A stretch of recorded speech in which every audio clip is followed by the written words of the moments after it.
아멘. 우리는 모두 현재를 살아가고 있습니다. 같은 삶을 살아가고 있습니다. 같은 삶을 살아가고 있는 것은 분명한데 같은 모습으로 우리가 같은 삶을 살아가고 있지는 않습니다. 누군가는 현명하고 기민하고 성실하게 삶을 채우면서 살아가는 사람이 있는가 하면 또 어떤 사람들은 부족한 자기 능력과 자기 모습으로 또 자기의 삶을 살아가곤 합니다. 굉장히 퍽 달라 보이는 두 가지 삶이 있는데 두 가지로 우리가 나눠서 볼 수 있을 것 같은데 이 두 삶은 사실 같은 삶입니다. 자기가 살아가고 자기가 채우거나 비우거나 낭비하는 자기가 살아가는 삶이에요. 그 삶에 다른 존재는 없습니다. 이렇게 보면 이 두 삶은 하나의 삶입니다. 이런 삶의 모습 말고 다른 삶의 모습이 있을까요? 있습니다. 남이 채워주는 삶이 있어요. 흔히 말하는 우리가 말하는 금수저의 삶 같은 것들이 그렇습니다.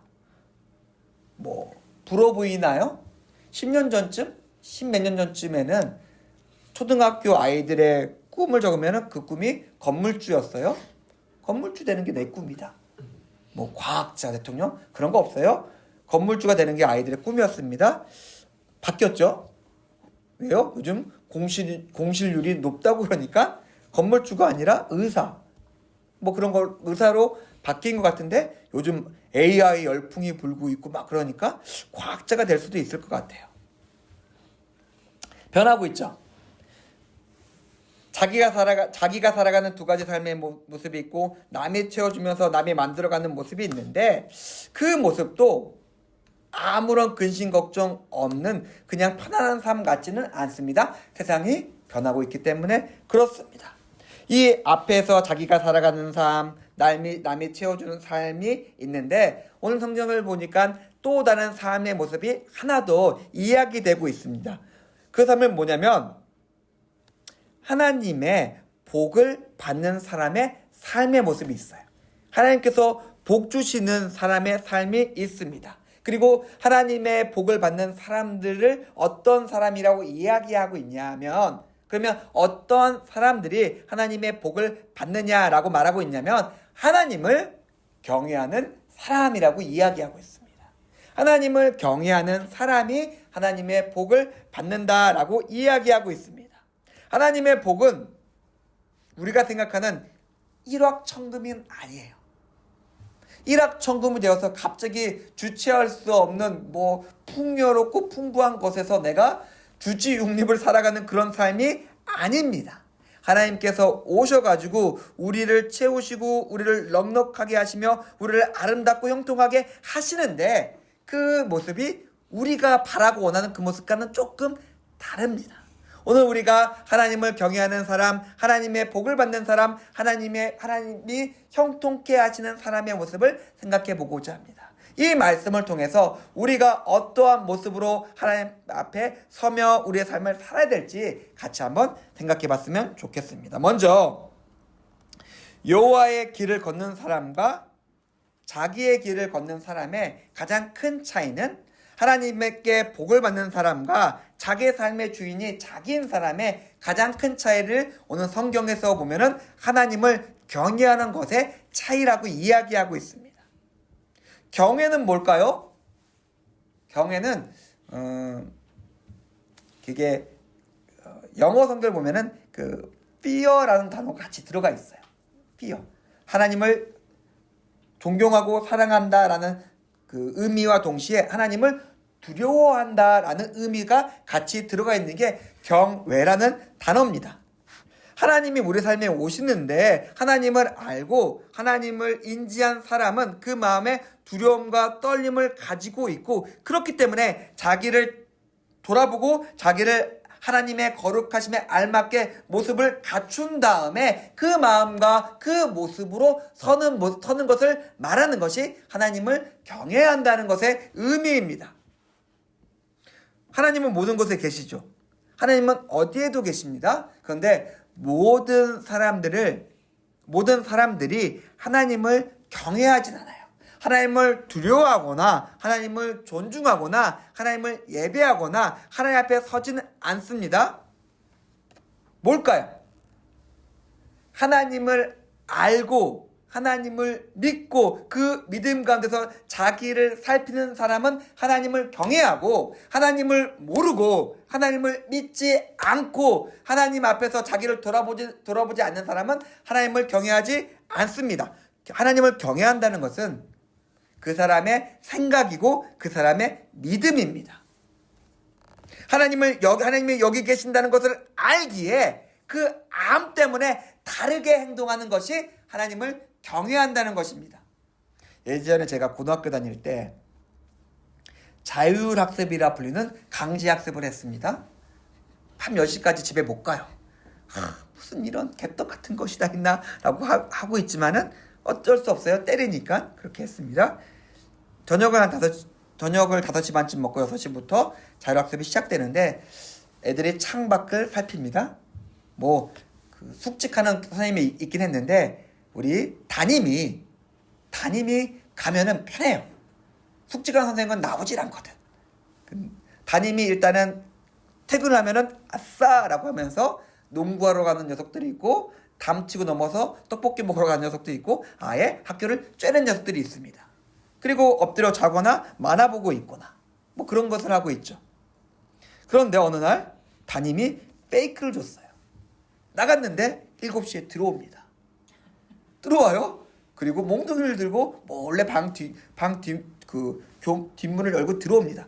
난리도 아니죠. 자는 녀석, 만화책 보는 녀석, 밖에 농구장에 농구하고 있는 녀석, 아예 튄 녀석들. 그리고 일단은 그날 밤에 메타작을 한번 쫙 하고 그 다음날 다시 한번 메타작을 쫙 합니다. 담임이 퇴근하지 않고 교무실에 있다는 사실만으로, 그 사실을 안다는 것만으로 아이들의 학습 태도가 달라져요. 그걸 잘하는 담임은 또 성과가 높아요. 애들이 공부를 잘해요. 누군가가 나와 함께 있다. 어떤 힘과 권위가 있는 사람이, 능력이 있는 사람이 내 옆에 있다는 사실, 그것을 인지하고 있는 마음만으로 사람은 다르게 행동합니다. 아버지가 될 수도 있고, 어떤 권위 있는 사람이 될 수 있고, 상관없어요. 그 사람이 있다는 마음만 가지고서 사람은 다르게 살아갑니다. 하나님이 계십니다. 만물을 창조하시고 만물을 통치하시며 그 인간의 모든 것들을 아시고 그것으로 가지고 선악간에 분별하시며 심판하시는 하나님이 계십니다. 영생과 영벌을 주시는 하나님이 계십니다. 그분이 계심을 안다면은 우리는 그분을 경외하게 돼요. 그리고 그 경외하는 마음은 우리를 다른 모습과 다른 삶으로 살아가게 만듭니다. 이건 굉장히 중요한 지점 같아요. 우리가 다르게 사는 이유가 다르게 살아갈 수 있는 힘이 거기에 있어요. 하나님을 알고 하나님을 경외하고 있다면 우리는 다른 사람과 다른 모습으로 살아가고 있을 거예요. 굉장히 다른 모습으로 우리는 살아가고 있을 거예요. 하나님을 지식적으로나 아니면 지옥까지 안 와야 되니까 믿는다라고 말하는 사람은 그것이 온전한 것이 아니기 때문에 자기를 살피며 경외하는 자리까지 나가지 못합니다. 지식과 믿음과 경외는 하나예요. 하나님을 안다는 사람이 하나님을 믿지 않는다? 그럴 수 없죠. 하나님을 아는 사람은 하나님을 믿을 수밖에 없습니다. 하나님을 믿는 사람은 하나님을 경외할 수밖에 없습니다. 그런데 내 삶의 모습을 보니까 다른 사람들과 다르게 살아가고 있지 않아요. 하나님을 모르는 사람인데, 하나님을 믿지 않는 사람인데 그 사람의 모습이 내 모습이고 내 모습이 그들의 모습과 별반 차이가 없어요. 경외하지 않는 것이죠. 경외하지 않는 것은 왜 그럴까요? 믿지 않기 때문이죠. 모르기 때문입니다. 우리의 삶을 좀 돌아볼까요? 우리의 삶의 모습은 하나님을 합당하고 온당하게 경외하는 저로서 구별된 모습으로서 내 삶이 나타나고 있습니까? 아니면은 세상 사람들과 별 차이 없는 하나님을 두려워하지도 않고 하나님을 경외하지도 않고 하나님을 알지도 못하는 사람의 모습으로서 내가 살아가고 있습니까? 경외하는 사람은 다른 삶을 살아갑니다. 그 삶에 또 다르게 분명하게 나타나는 특징과 모습이 있습니다. 이 사람은 복을 받아요. 단지 경외하는 마음만 있는 것이 아니라, 그것만으로 구별되는 것이 아니라 그 사람은 복을 받습니다. 이 복은 제가 볼 때, 성경을 볼 때 두 가지로 나타납니다. 첫 번째로 우리가 잘 아는 것처럼 하나님을 경외하는 자에게 하나님께서 채워주시는 복이 있어요. 너무나 당연하죠. 근데 그 복 이전에 다른 복이 있어요. 제가 보니까 하나님을 알고 하나님을 믿고 하나님을 경외하면서 특별히 구별된 모습으로 살아가는 사람들이 있는데, 이 사람이 그 자체로 특별한 삶이기 때문에 나타나는 모습이 있고 그 모습 가운데 이루어지는 일들이 있습니다. 하나님의 법, 하나님의 창조, 하나님의 마음을 따르고 있기 때문에 하나님께서 창조하시고 다루시는 세상 속에서 그냥 순풍에 돛단 듯이 그 삶을 살아가게 된다는 것이죠. 하나님은 의롭고 선하고 하나님의 이름을 부르는 자들이 살아갈 수 있게 이 세상을 창조하셨기 때문에 그 세상 속에서 저렇게 살면은 손해볼 수밖에 없을 것 같은데, 저렇게 삶을 살아가면은 실패할 수밖에 없을 것 같은데 실패하지 않아요. 순풍에 돛단 듯이 살아갑니다. 왜요? 하나님께서 창조하시고 다스리시는 하나님의 법이 통치하는 세상이기 때문에 그렇습니다. 하나님의 특별한 복으로 채우시는 것도 있죠. 그러나 하나님의 세상에서 하나님의 사람이 살아가고 있기 때문에 그 사람은 하나님의 복 가운데 살아가게 됩니다. 사랑하는 성도님들, 분명하게 우리가 생각했으면 좋겠습니다.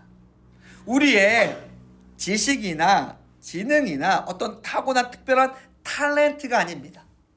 우리가 어쩌면 아등바등 끝까지 버티는 우리의 악이나 정신력 같은 것도 아닙니다. 야비하게 자기 이속을 챙기는 그 야비로운 삶의 방식 때문이 아닙니다.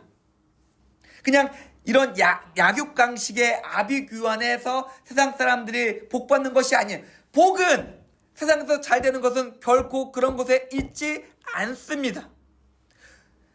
우리의 삶은 하나님께서 오셔야 되며 하나님께서 채우셔야 되며 하나님께서 함께 하셔야만 잘 됩니다. 성경에서 오늘 우리가 시편 37편의 교동문을 읽었던 것처럼, 야, 아기의 형통을 부러워하지 마라. 그거 얼만큼 갈 것 같냐? 그거 언제까지 갈 것 같냐? 결국 망해. 뒤에서 얘기할 건데 그냥 앞에서 미리 얘기할까요? 여기서 그냥 얘기할게요. 뒤에서 제가 얘기한 건데, 영화 진주만은 다 많이 보셨을 것 같아요. 오늘 거기서 주인공이 있습니다. 주인공이 영국으로 건너가서 신나게 전투기 몰고 매일 싸우고 있어요. 매일 나가서 독일 전투기랑 영국 전투라고 불리는 그 비행기 전투를 계속 매일 합니다. 잘하죠. 워낙 주인공이고 출중하니까. 근데 하루는 치열한 전투 속에서 착륙한 다음에 비행기에 고장이 났어요. 얘기합니다. 비행기가 조금 이상하다. 상관없어. 그냥 걸어 하면서 날아 올라갑니다. 비행기는 고장이 났죠. 아무리 잘 싸우고 탁월한다 하더라도 비행기가 터져버립니다. 그리고 추락하게 되죠. 고장난 비행기를 타고 있다면 아무리 출중하고 아무리 뛰어나다 하더라도 결국 그 비행기는 버티지 못하고 추락하게 됩니다. 세상의 삶이 결국 그와 같습니다. 남보다 뛰어날 수는 있어요. 남보다 잘 될 수는 있어요. 남보다 잘 살 수는 있어요. 그러나 결국 그것은 고장난 비행기와 같습니다. 언제까지 갈까요? 조금 더 오래 갈 수 있을 수 있죠. 조금 더 잘 될 수 있을 수는 있죠. 그러나 그것은 결국 떨어집니다. 왜요? 고장이 나 있으니까. 하나님을 경외하는 사람, 하나님과 함께하는 사람의 삶이 있고 그렇지 않은 사람의 삶이 그렇다고 이 성경은 우리에게 이야기하고 있습니다. 악인의 형통을 부러워하지 마라. 그거 시한부다. 성경에서 이야기하는 건 시한부예요. 꽃은 시들고 풀은 마르나 하나님의 말씀은 영원히 서 있을 것이다. 우리에게 이야기하고 있습니다. 하나님의 복은 그냥 한번 얘기를 한번 해봅시다. 우리는 철저히 하나님의 복을 개인적인 것으로만 생각해요. 제가 앞에서 말씀드리면은 제 성경을 굉장히 성경의 하나님의 복을 개인적인 것으로만 축소시킬 수 있는데 하나님의 복은 개인적이지 않아요. 하나님의 복은 결코 개인적일 수 없어요. 뒤에서 제가 또 얘기하려고 했는데 제가 늘 강조하는 게 무엇입니까? 구원은 함께 받는 거예요. 구원은 함께 받을 수밖에 없어요. 넘치는 사랑과 능력과 영광이 내게 부어졌는데 나 혼자 딸랑 구원받는다? 그것은 아니에요. 그것은 착각이고 사기입니다. 하나님의 복과 하나님의 능력과 하나님의 영광과 하나님의 구원은 크고 넘치고 터져나가는 것이기 때문에 반드시 옆 사람에게 터져 나가서 그 사람도 그 복을 누리게 만듭니다. 함께 구원받는 것이죠. 복은 절대로 우리가 복을 이렇게 생각하는 이유가 이거예요. 내가 생각하는 복이 있어요. 야, 아파트 생기는 거. 와, 내가 돈 이만큼이 생기는 거. 내 인생이 이렇게 잘 되는 거. 내 자식이 이렇게 잘 되는 거. 내 생각하는 복의 범위가 있습니다. 이것만 딱 보면서 이게 복이야 라고 하고 있는 거예요. 하나님께서 복을 이만큼에서 이만큼 내려주시는데 나는 이것만 복이야 라고 생각을 하고 있습니다. 복 받을 수가 없는 거죠. 그건 복이 아니에요.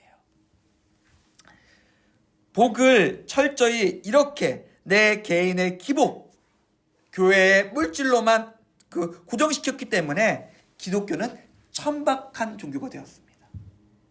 하나님은 결코 개인의 물질적인 복, 한 교회의 물질로만 역사하지 않으십니다. 물론 주시긴 하시죠. 그러나 하나님의 복이 이렇게 됐을 때 이 넓고 위대하고 영광의 하나님은 요만큼의 하나님으로 축소됩니다. 그리고 천박하게 되는 것이죠. 예전에 제가 썬다싱이라는 그 인도의 전도자에 대한 책을 읽은 적이 있습니다. 예전에 김유은 목사님도 몇 번 얘기하셨던 것 같긴 한데 구도자였어요. 그래서 복음을 믿고 다니는데 인도에도 겨울이 있잖아요. 산도 높고 하니까 산이 있는데 인도에서는 사람들 얼어 죽고 그런 거 신경을 안 쓰는 거예요. 누가 얼어 죽고 있어요. 길에서. 그래서 그 사람을 업습니다. 업고 산을 넘어가요. 힘들죠.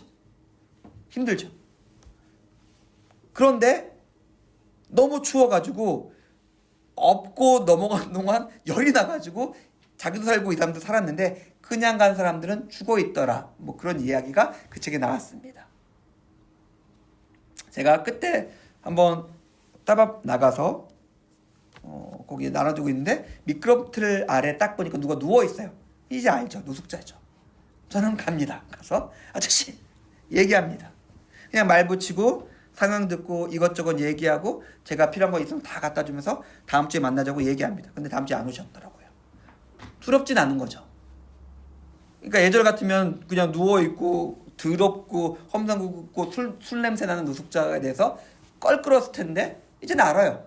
두렵지도 않고 그냥 가서 말 걸고 이것저것 이야기하면서 지냅니다.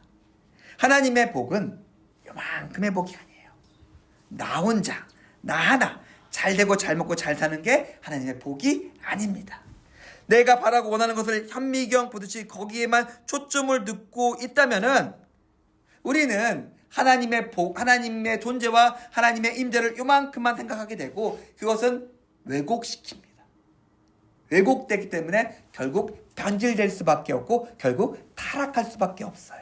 왜요? 요것만 하나님이야 라고 얘기하고 있기 때문에 그렇습니다. 자, 그렇다면 우리가 하나님을 경외함으로써 하나님의 복을 받습니다. 그런데 재밌는 것이 복의 모습에 대해서 얘기해요. 우리가 생각하는 이만큼의 복을 생각하면서 이만큼이 이렇게 넘치도록 채워지는 것이 일확천금의 것이 복이라 생각했는데 그거 아니야 라고 하면서 이야기하는 것이 있습니다. 2절을 보니까 하나님의 복의 기본 모습이 나와요. 너가 수고한 대로 먹는 거야. 그게 하나님의 복이라고 이야기합니다. 그리고 하나님께서 악인에게 주시는 벌은 뭡니까? 그 수고와 노력이 헛것이 되는 거야 라고 말합니다. 제가 앞에서 말씀드렸던 것이 있는데 성경에서는 종종 사람의 마음과 삶을 그릇에 비교합니다. 질그릇하고 이야기하면서 너희 떡반죽 그릇에 대해서 얘기하면서 종종 그릇의 비유로 이야기하는데 이렇게 생각하면 될 것 같아요. 악인, 세상 사람들, 하나님을 없는 사람들은 자기의 그릇을 살피지 않아요. 자기의 그릇이 있는지도 몰라요. 그냥 그 마음과 삶과 영혼이 깨어지고 구멍 뚫려 있는데 그것을 알지 못해요. 하나님의 사람은 그 마음과 영혼이 온전하고 단단해져서 아무 틈도 없고 새는 구멍도 없고 하나님께서 그 그릇을 넓게 만들어 가십니다. 악인은 그 마음과 영혼이 삐뚤어진 것처럼 그것이 깨어진 것처럼 그 그릇이 깨져 있고 부서져 있고 구멍이 뚫려 있습니다. 아무리 악착같이 아등바등거리면서 남의 것을 훔쳐와서라도 채우고 던져놓는데 성경 말씀처럼 구멍 뚫린 전대가 되어서 그 모든 것들이 흘러나가 버립니다. 아무것도 남는 게 없어요. 아무것도 그 안에 쌓인 것이 없게 되며 곧 사라지게 됩니다. 하나님께서 창조하신 세상, 하나님의 주시는 복은 그 자체로 충분한 것이기 때문에 우리가 수고한 대로 먹을 수 있다면 그 자체로 훌륭합니다. 그 자체로 만족스럽다라고 이야기하는 것이죠. 저는 제 나이 또래가 참 많이 복받은 세대라고 생각해요. 저희는 굶진 않았어요. 물론 고기를 한 달에 한 달 정도, 삼겹살을 한 달에 한 번 먹은 것 같은데 라면을 둘이서 한 개를 못 먹은 것 같긴 한데 굶진 않았어요. 그리고 우리가 노동하면서 일하면서 살아갈 때 내가 일하면서 내가 월급 받으면서 우리 세대는 분당의 아파트를 살 수 있었어요. 대출을 끼면 자기가 월급 받아서 분당의 아파트를 산다니까요. 로또가 안 돼도 분당의 아파트를 살 수 있는 마지막 세대였어요. 서울에 집 산 사람들도 있는 거죠. 근데 지금은 그렇지 않죠. 수고하는 모습은 동일하겠죠. 헬조선에 살아가고 있는 모습은 동일할 거예요. 그런데 그 수고와 노동으로 평범한 삶을 그릴 수가 없죠. 또 괜찮은 동네에 아파트를 사고 결혼을 하고 자식 2명, 3명 낳으면서 노년까지 아무 문제 없이 살아가는 삶을 살아가기에 젊은 세대는 좀 너무 퍽퍽한 것 같아요. 힘든 것 같아요. 하나님의 복이 이렇게 비하면 조금 조심스럽지만 우리 세대는 참 복받았어요. 그러니까 하나님의 복이라고 말하지 않을게요. 복받은 세대예요. 우리가 수고하고 노동한 것으로서 우리가 아무 문제 없이 살아갈 수 있었어요. 근데 힘들고 어려운 세대가 있습니다. 헬조선의 시대가 있어요. 이 세대는 수고하고 노동하는데 소망이 없어요. 집 못 사는데, 결혼 못 하는데, 아이는 어떻게 낳나? 그런 시대가 된 것이죠. 하나님의 복을 이렇게 보면 될 것 같아요. 그 수고했던 그 모든 것들이 온전히 자기의 결실로 돌아갈 수 있게 만드는 게 하나님의 복이라는 게 바로 이런 것들이에요. 내가 노동했는데 노동한만큼의 온전한 삶의 모습을 누리면서 살아갈 수 있다는 것들이 뚫리고 허물어지고 깨어진 것들을 막아주셔서 그 모든 것들을 내가 온전히 가지고 누릴 수 있다는 게 하나님의 복이다라고 성경은 이야기하고 있습니다. 시편 1편에 이 시편 전체에 대한 복을 설명하고 있잖아요. 저는 시냇가에 심긴 나무가 시절을 쫓아 그 과실을 맺는 것 같다. 그 잎사귀가 마르지 아니함 같다. 그 시냇물 옆에 있으니까. 다른 조건 없어요. 그저 그 나무가 시냇가 옆에 심겨져 있기 때문에 그 나무가 계속해서 자라고 열매 맺고 계속해서 성장할 수 있는 것이다 라고 이야기하고 있습니다. 하나님 없는 삶은 그렇지 않죠. 하나님 없는 삶은 결국 망합니다. 로마서 1장 28절을 보니까 하나님께서 그 악에 대해서 어떻게 말씀하시냐면 그냥 그 상실한 마음 그대로 두셔요. 그냥 그대로 두세요. 그 깨어지고 부서진 마음을 그대로 두세요. 그 상한 영혼을 그냥 그대로 두세요. 그리고 그 끝에 결국 망하게 하십니다. 우리의 신앙과 복은 어떤 것이냐면 허무하고 악한 것에 미혹되어서 삐뚤어지지 않고 우리가 온전하게 바로 서서 그 길을 계속해서 가면서 어떤 어려움도 깨어짐도 없이 하나님의 보호 안에서 살아가는 것을 말합니다. 그리고 마태복음 25장에 보면은 우리가 살아간 삶 그대로 가지고 우리는 하나님 앞에 서게 된다는 것이죠. 하나님의 복이 여기 있습니다. 우리가 하나님의 이름을 믿고 하나님 앞에서 온전히 살아갈 때 하나님께서는 우리와 함께 하시고 우리를 지켜주십니다. 그것들이 가장 확실하게 나타나는 것들이 가정이죠. 3절과 4절을 보니까 하나님께서 우리의 가정에 복을 주십니다. 좀 조심스럽긴 하죠. 우리 가정들이 여러 모습이 있긴 하지만, 그러나 제가 처음부터 계속 말씀드렸던 것처럼 구원은 함께 받는 거예요. 구원은 함께 받는 겁니다. 내가 하나님을 경외한 자의 모습으로 서서 온전한 모습으로 살아갈 때에 그 복과 그 형통은 흘러 넘치게 됩니다. 제가 예전에 어떤 교수님에게 제가 들었던 말씀인데, 제가 신라라는 곳을 간다할 때 들었던 말씀인데, 이렇게 말씀하시는 거죠. 어떤 시어머니랑 며느리가 있는데, 제가 예전에 한 말씀드린 적이 있어요. 며느리가 이렇게 얘기합니다. 만약에 제가 예수 믿고 구원받으면 천국에 갑니까? 이렇게 얘기해요. 그렇다고. 저희 시어머니가 교회 다니셨는데 믿음 좋으셨는데, 그럼 이분도 천국에 있습니까? 천국에 계시다고. 저는 그럼 예수 안 믿으랍니다. 시어머니랑 같은 곳에 있기 싫습니다. 뭘까요?